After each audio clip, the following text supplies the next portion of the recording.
Han, thank God you're here. Anong ginagawa mo dito?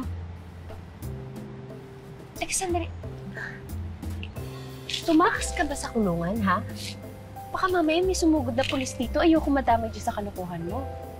Hindi ako pugante. Naaprubahan na yung amnestia ko. Malayang tao na ako. Wala akong pakialam kung malaya ka na or whatever. Teka, sandali pa. Paano mo ba ako napuntahan dito? Ni-stalk mo ba ako?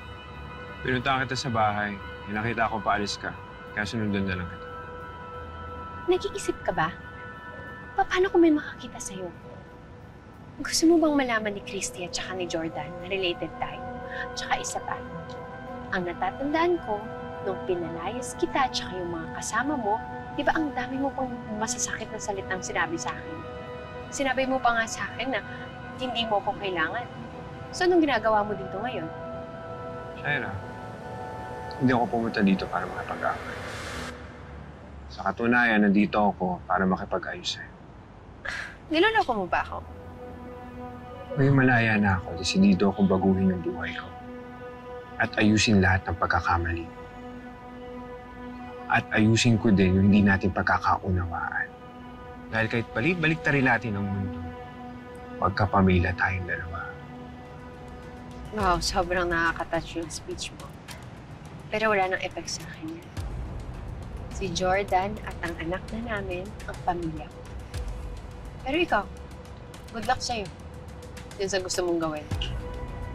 Pero I suggest na umalis ka na ngayon dahil nandiyan dyan na si Jordan. Bilis mo.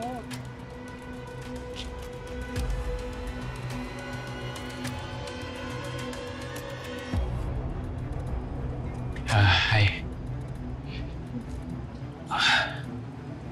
Oh, what's wrong?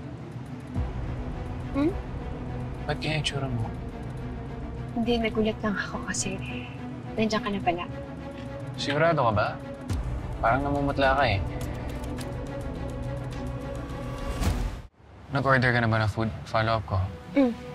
Kuya.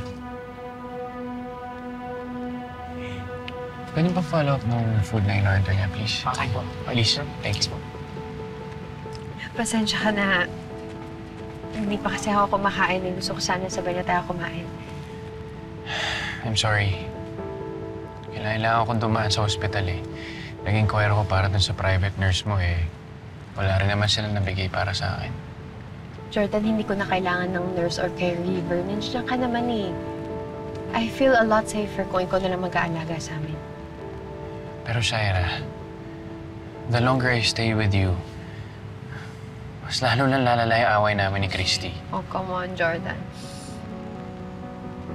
Alam kong napilitan ka lang naman, kaya ka nag-promise kay Christy na papanagutan mo yung big dinadala niya na anak ng ibang lalaki. You know what? I'm really trying my best to be a good husband. Plano ko naman talagang tuparin yung pangako ko sa kanya eh. Pero habang tumatagal, mas nagiging mahirap para sa akin na tanggapin na yung pinagbubuntis niya ay anak nung hayop na yun. Na yung tatay nun, yung muntik na sumira sa relasyon namin.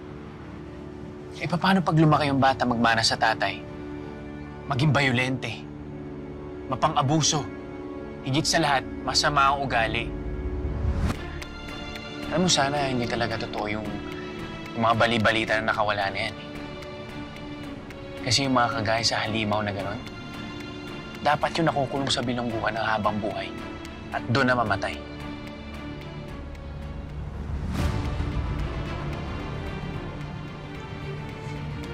Tagal ng order mo. Sir, bago siya na po umorder. Dali.